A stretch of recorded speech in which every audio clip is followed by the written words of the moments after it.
This is Defender Radio. Defender Radio is brought to you by the Association for the Protection of Fur-Bearing Animals. It's the week of July 3rd, 2017, and this is Michael Howie welcoming you to episode 436 of Defender Radio. Quiet announcement made in March stirred the pot, and now it's brewing up to a storm. In the last week, dozens of wildlife protection nonprofits, research groups, and nature-related businesses have clamored for the province to respond to calls for changes to a plan that put the fate of British Columbia's wildlife in the hands of a hunter and trapper-funded agency. Despite pre-election pledges of millions annually to top up the separate agency, and a now former MLA's claims that the government was, quote, afraid to manage wolves or grizzly bears because of the associated politics, few details have been released to any of the non-consumptive groups. Now, hunters and trappers make up only 2% of BC's population, and non-consumptive activities such as wildlife viewing and photography generate significant economic stimulus for the province. It's reasonable that nature lovers of all stripes be concerned about what this agency will be, and what it will cost them and the animals. To discuss what this hunter-funded agency could look like, common misconceptions about wildlife science and consumptive users, and what animal lovers in British Columbia and around the whole world can do, Defender Radio was joined by BC Nature President Dr. Alan Berger. Let's start out and talk about sort of that day in, I believe it was March earlier this year, when a very quiet announcement came out that was lauded by then Minister of Mining, I believe, Bill Bennett, that there was going to be a new organization to manage wildlife in British Columbia. What was your reaction when you first heard that? Well, I was, first of all, quite surprised because I'd never heard anything about this coming up, and I'm the president of BC Nature, which is the federation of all the naturalist groups in BC, and we have 53 clubs and over 6,000 members, so one would think that somebody in our organization would have heard about this if it had been an open discussion. And, we would have been consulted by the government or whoever was putting this together. But it came as a complete surprise. And then my next reaction was complete disbelief and shock, to think that you could move the management of wildlife in BC away from the government. And for the reasons that they were giving, the BC Wildlife Federation was giving, and Bill Bennett was giving, that you could manage it better without political interference and do the things that needed to be done. And so my first thought was that, this is a way of taking off the pressure against trophy hunting, which is quite big in BC. The opposition to trophy hunting is big, and that was one of my thoughts was that this is a sort of a move to try and diffuse the pressure against trophy hunting by moving it to an external agency which has less responsibility to the people of BC. What I find very interesting too is that this is almost that continuation of the major flaw in the North American model of wildlife conservation, which really relies on that concept that wildlife has to be used as a resource. Yeah, this is, to me, this is a step back to the 1920s, the way that wildlife was managed then, when hunting and trapping and so on was the only focus for any kind of management. And, we've come a long way since then, and, the focus now should be on ecosystem management, not wildlife management, because, you can't compartmentalize nature, and you can't manage wildlife independently of their habitat. And, there's huge numbers of other organisms that are not part of the hunting, trapping interest that need to be managed and that, have been grossly neglected in this province for decades. When we certainly see, even in the news today, a story about skunks in Nelson, BC, and the concern that there are more skunks than the community can handle, therefore they need to start trapping the skunks again. And it's very concerning because they're saying, well, there's no natural predators, therefore the only thing we can do is trap them. But okay, well, where are their natural predators? What are they eating? What are all of these other circumstances that may lead to a perceived increase in population? Yeah. And those conversations aren't taking place frequently. Yeah, that's right.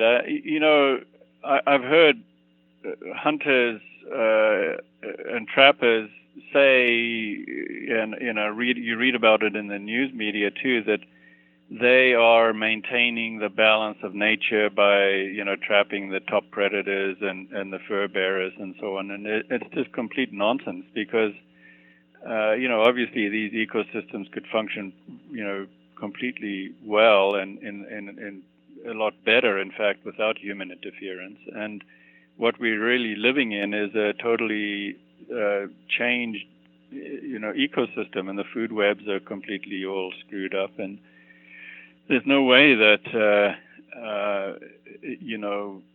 managing just certain parts, large mammals or birds that are hunted is going to lead to a balanced ecosystem, which is what we desperately need, especially with climate change doing what it's doing. And that's certainly something that we're still learning about. And I think that's maybe, to me, what is almost most concerning is that we still don't fully understand the ramifications of the changes we're seeing in the ecosystem. But there's proposals, and I would imagine, based on the statements made by both former minister and former MLA Bennett and others, that this is not about managing ecosystems, as you said, but very much about managing individual populations of animals that they want to hunt or trap. And how that's going to look, we don't know. I think a wonderful example of that is the wolverine. If you take 2 steps south of the border, they are, if not endangered, then at least at risk. Right. And if you take 2 steps north of the border, there's virtually no limits.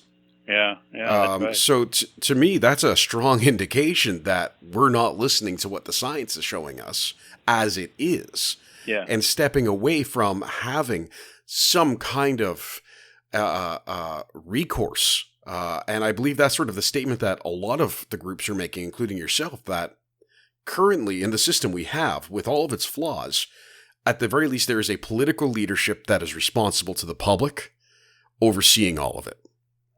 And in this proposed program, however it may end up being, that element gets removed. Yeah, I think it's incredibly dangerous to think that you can manage a public resource like wildlife and natural ecosystems with an independent organization that's not directly responsible to the government and to the people of the province. So, it's incredibly short-sighted, and like I said, it's sort of like 1920s style wildlife management, which just doesn't work today, and nobody wants that. And as I said at the beginning, part of this might be a ploy to try and maintain the trophy hunting, which many polls have showed 90% of British Columbians, including 75% of rural British Columbians, are totally opposed to the continuation of trophy hunting, especially for things like grizzly bears. So it's to me, there's so much secrecy behind this whole proposal. It just was obviously cooked up behind closed doors and was not publicly viewed before it was announced, and it was obviously sort of done in a way to try and bypass public scrutiny and to try and bypass the whole input of all British Columbians. And that's something, again, Bennett said, is that the government's afraid to manage grizzly bears or wolves because of the politics of it. And I struggle. This is where we get into that definition game, because the way he has said that implies that the government isn't doing anything, that these animals are being allowed to roam wild and, well, they are allowed to roam wild, but that was a bad metaphor. And we're still waiting for the governor, or for the, I'm having a bad day, sir. We're still waiting for the Auditor General to come back with the report on the grizzly bear management. Right. Because there are serious flaws in that system. And even the government's own paid-for reports on grizzly bear management pointed out, like, you're not spending enough money on monitoring. You're relying too heavily on on-the-ground guesses and avoiding the use of proper modeling. And the government, it just seems like they're just bowling through. Yeah. So how do we respond? And I think more particularly in the public forum, how do we respond to this extremely, outdated model of quote unquote conservation, of managing top predators for the sake, and really, I mean, we can't say anything other than for the sake of hunting them. Yeah, it's the whole wildlife management in BC has been in a bad state, I would say, for at least 20 years or more. They're just not, the people that are making the decisions are not paying attention to the science. There's numerous studies that have shown, for example, that killing wolves doesn't really do much for caribou, and yet that's exactly what our caribou management plan does. And at the same time, we're continuing to log the caribou habitat, which is the cause of the problem. As I speak, there's the risk that caribou habitat around Wells Gray National Provincial Park is going to be logged. The company that has the license there has sent notification that since the federal government hasn't responded to a very urgent legal application to protect that habitat under the Species at Risk Act, the logging company is, they're going to go ahead and log this habitat. So here we have a situation where the government is killing wolves, and on the other hand, allowing the habitat to be logged, which is, as everybody knows, is the root cause of the problem of the declining habitat. So we have the situation where we have a provincial government which is not paying attention to the science. They're allowing grizzly hunting when economically it doesn't make sense either, because the grizzly watching industry is thriving and bringing in 10 times more money than the hunting industry, and the bear watching industry is not able to expand the way it wants to, because they are running into places where the hunters have licenses to hunt these grizzlies, and the two sort of industries aren't really compatible. You can't watch grizzlies and hunt them at the same time. So we have an industry which could potentially bring in huge amounts of money into British Columbia, which is being stopped or prevented from expanding because of the interests of trophy hunters. Well, and on this very program, we've had John Marriott, a world-class photographer who also leads tours. Yeah. I've had bear tour guides, and they have said very clearly, we have stopped going to some areas, or we are unable to go to some areas because of hunting. Yeah. And we cannot afford, either ethically or safely, to have, the tourists come in and watch a bear get shot, which is a very real possibility in these conflict areas. Yeah, one has to sort of follow the money to some extent, because there was $60,000 that came across the border from hunting organizations in the States, which came in to support the pro-hunting lobby during the provincial election, and this is in total opposition to what people in British Columbia actually want. What they've been telling the polling people for many, many years now is that at least 90% of the population is opposed to trophy hunting. Well, and I find that this is also a conversation that I've had with some biologists and ecologists. Most notably, a wonderful chat I had with Kyle Artell from I believe Rain Coast Conservation, and he explains. And we had it was a really, and for myself as a journalist, it was very valuable, that science can tell us if we can do something, but it cannot tell us if we should do something. Right. And that seems to be one of the big flaws in what the government is saying these days, is that, well, we can go out and hunt these animals. There is a population that is sustainable. Yeah. We can talk about any number of these things and say, yes, you could take 15% of that population every year and the population would continue to thrive. But that doesn't mean you should. Yeah, there's the whole ethical issue as well, which, as you say, is one has to take into account in addition to the science, and that is, is it ethical to kill, the largest animals out of a population, and just to kill animals for the sake of sport, as a principle. And again, I think that's where most British Columbians are totally opposed to that. Most people in BC are, don't have a problem with hunting for food, hunting deer and so on. That doesn't seem to be a problem. And, personally, I'm don't have a problem with it either. But, for somebody to come and kill a healthy animal, especially one of the larger and more robust of the species, just for the sake of sport, that's not something that I think is tenable in today's world.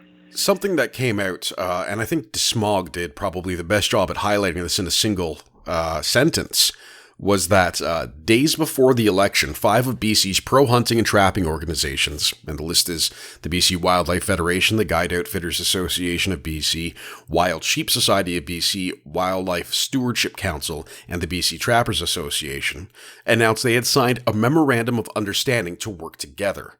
So when we start looking at the timeline of events on all of this, it really does seem as though there was some level of collusion between the government, who is saying we're going to take this money and put it aside for this purpose and then transfer these responsibilities over, and these individuals who profit from hunting and trapping very much, or represent those who do. Yeah, there's no doubt that this was a backroom deal where all of these groups were, working with the people in the government that made these decisions. I've spoken to some senior management people, bureaucrats, not politicians, within the relevant ministries, and it's, they're quite wary about what they say, but it's quite clear to me that they're not in favor of this idea either, reading between the lines of what they say. And so this is quite clearly something that came from outside of the actual ministry staff. This is not something that was thought up within the biologists and the ministry staff that actually manage the wildlife. This is a political thing that was cooked up by, probably Bill Bennett and his cronies in the hunting and trapping and guide outfitting industry, and he's more or less sort of come out and said that. That many people think that this is his legacy of leaving politics, is to create this situation where the hunters and the trappers and the guide outfitters have control over the wildlife in BC, and this is a very alarming situation. And fortunately, there's a lot of groups like BC Nature and many other groups that are now speaking out very loudly against this. And there have been quite a number of letters, and I've even heard from the Association of Professional Biologists in BC that they are concerned about this, and they are, going to communicate to the government that they're in opposition to this idea as well. So hopefully, there's enough opposition that the government will actually pay attention, and particularly if we end up with an NDP government supported by the Greens. Yeah, well, that's going to be an interesting event nonetheless, sort of regardless of what subject we're looking at. What happens next in British Columbia is something of a political thriller, and I can only hope that Tom Cruise is running around blowing stuff up to add to it. Now, one of the things that I have seen, and this is, on comments, in news articles, in opinion pieces, are sort of two concepts that get I feel misconstrued or conflated in these discussions, and that is that hunting and trapping contribute more to conservation than anything else, and that hunting and trapping is entirely scientifically based and responsible in that manner. And as the head of the group of naturalists, I'm sure you have a strong opinion on the economic contributions, as well as the in-field contributions. And this is something I've been looking into, and there is not a lot of obvious information available. I hope someone does sort of start compiling this.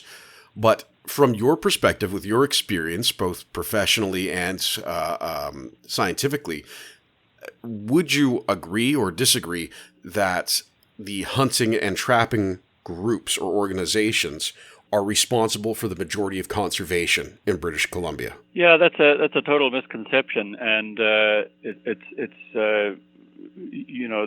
gives the hunting and trapping groups a lot of clout in the media, because they can say, we contribute whatever it is, $3 or $4 million directly to the BC government coffers, and this should be contributed to wildlife management. But, they're totally neglecting the fact that other uses of wildlife, like game watching, bird trips, just the fact that people like to get out and go camping and see wildlife, all the money that is contributed, spent on birding activities, binoculars, cameras, all that sort of stuff.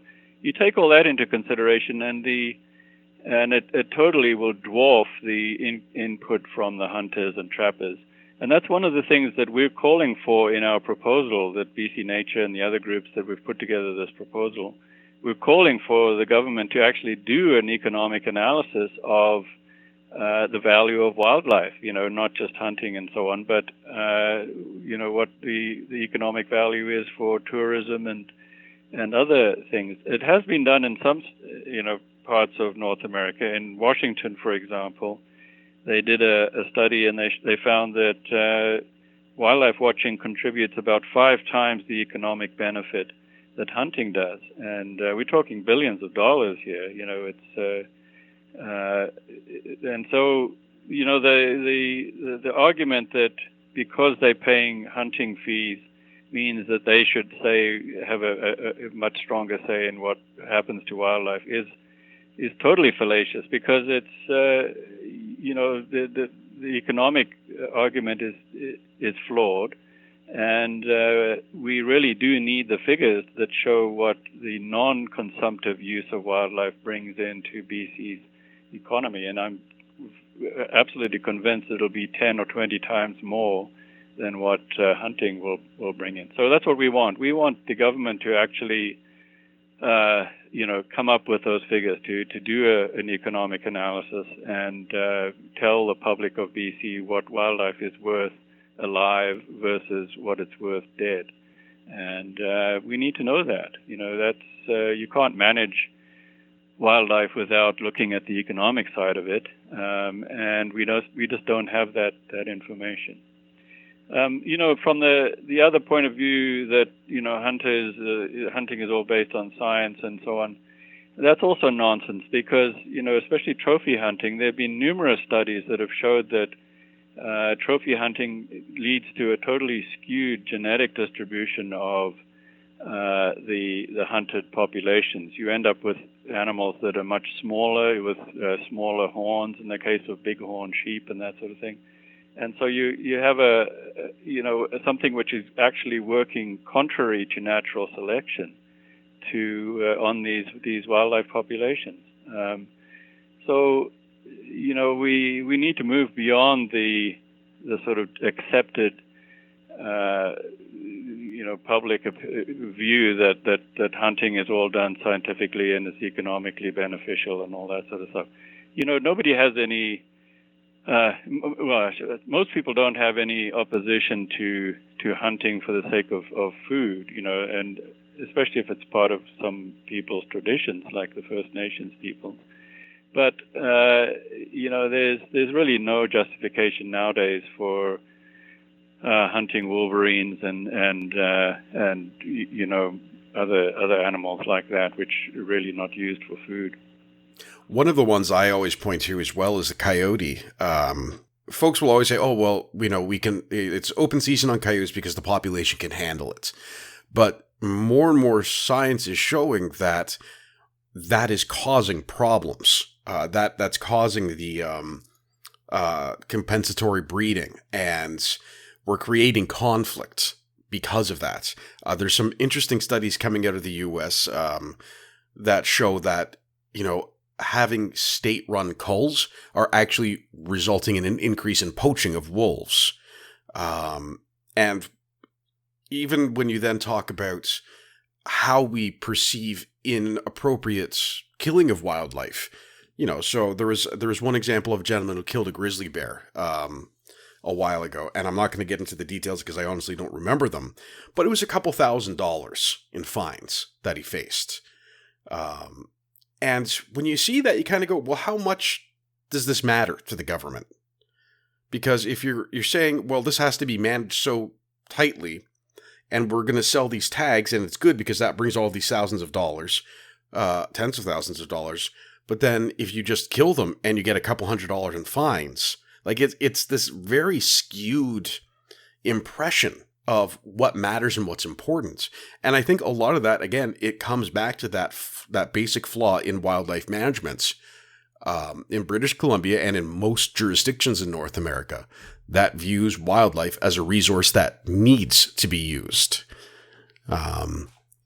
So it's like some kind of weird irresponsibility for not doing it. Well, that's exactly, there have been several organizations that have tried to buy the grizzly, the rights to hunt the grizzlies and then not kill them.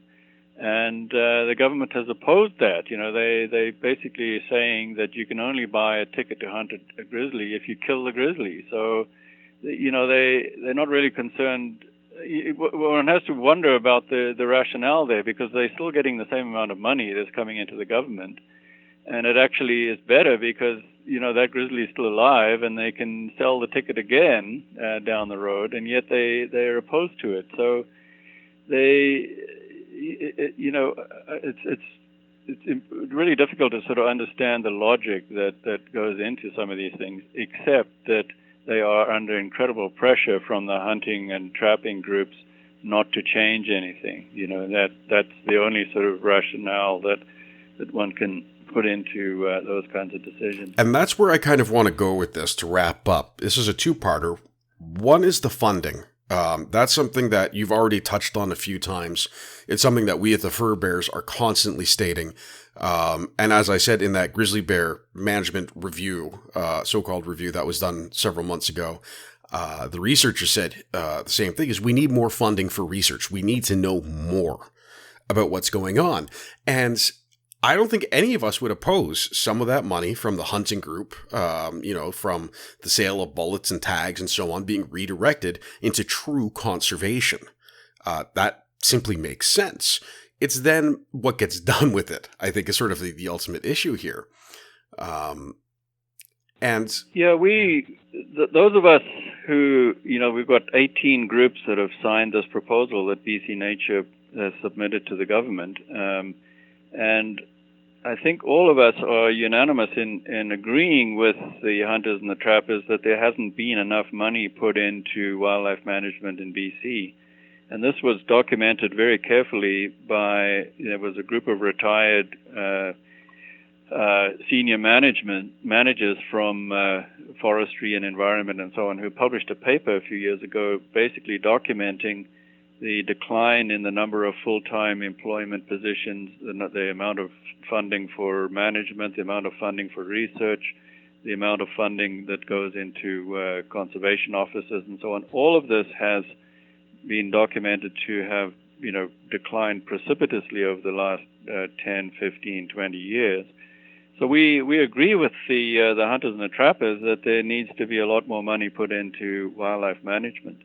Where we disagree, I guess, is how it should be used and, how management should be done. we believe that there should be a complete review of the whole ecosystem management in BC, and that there should be we've proposed that there should be an expert panel of outside people representing all the interested parties, the public and naturalists and bird watchers and hunters and trappers and everybody that has an interest in wildlife should be able to contribute to this review. And then coming out of that, there should be some very strong recommendations as to how wildlife management and ecosystem management should be done in this province. And the government should be putting the money in to achieve the goals that this panel would recommend. So we think this is an opportune time to, take a step back, get some strong expert opinion as to how things should be done, and come up with a completely new approach to not just wildlife management, but ecosystem management in BC. Yeah, and that's one comment I have to add to that is the way the lobby groups will wave around the word science. Yeah. They say, this is what the science says. Well, show us. You can't just say the science says X and not have the science to actually back that up. Yeah, that's right. Yeah. And that's what I find very, in the last few years, again, as more questions are being asked about assumptions that have been held for a long time. We're starting to see, again, I think a good example is that, a state-run cult increases poaching of wolves, that open season on coyotes can increase conflict, and so on. So it's, I find that very important to sort of get out there. And to wrap up, finally, promise last question, what can people do? Right now, the way I perceive it, and my perception is obviously going to be biased and skewed, is the government frequently views those in pro-wildlife groups, protection groups, as being outsiders and radicals, and those in these pro-hunting or trapping groups to be the reasonable ones. And I think we've figured out why pretty clearly, as you said, when you follow the money. So what can we be doing, both as individuals and as associations, to try and push British Columbia and really any government into the idea of looking at wildlife as individuals who make up communities, who are part of populations that are part of ecosystems, as opposed to this sort of almost, it's like a game of Risk, where you just roll the dice and you've got X number of animals in this region that you can use. How can we be part of the solution in this case? Well, people have to speak up and voice their opinions. And secondly, people should be joining organizations like BC Nature, which we're BC Nature is we're not a sort of a advocacy group. We're a group of people that enjoy nature, and our motto is to know nature and to keep it worth knowing. And so it's the second part of our motto that causes us to sort of, step out of our normal placid mode and get rather, annoyed at what's going on and speak out about this. BC Nature is basically people that are primarily interested in nature just for the sake of nature, birds and plants and wildlife and so on. And we're not a frontline advocacy group that is speaking out about all environmental issues. So when a group like ours, actually speaks out against something like this, and we've got other groups like Nature Canada were part of our proposal as well. I think hopefully the government will realize that this is not your usual tree hugger types, that are raising the usual types of concerns, and that this is something that affects everybody. One of the big problems is that people that go out just for the sake of enjoying birds or wildlife are, by their nature, we're not the kind of people that necessarily join groups and lobby, governments. Whereas the hunters and the trappers and the outfitters, they're very well organized, and they've done a very good job in getting the government to pay attention to them. So we have a bit of an imbalance here where the vast majority of British Columbians enjoy wildlife for the sake of just enjoying wildlife, but they don't belong to any lobby groups, and they don't sort of speak out enough. And that needs to change. We need to realize that unless we actually speak out in protection of our ecosystems and our wildlife, that we're going to lose them. And so people need to be a little bit more forthcoming in their opinions and support groups like BC Nature and other groups that are prepared to speak out in support of scientific-based management. To learn more about BC Nature, visit bcnature.ca. To read the letter co-signed by the Fur Bears or find appropriate contacts for letters, visit thefurbears.com. That's the show for this week, folks. I really do hope that you'll all take time to contact your MLA, and if you're not a resident of British Columbia, the Premier's office and maybe the Ministry of Environment. It's important that they hear from different people who all believe this is a bad idea. This plan cannot go forward, and I personally believe it will spell disaster for wildlife for generations to come. Please do visit thefurbears.com and find out how you can make a difference. Until next time, this is Michael Howie for Defender Radio, reminding you to stay informed and stay strong.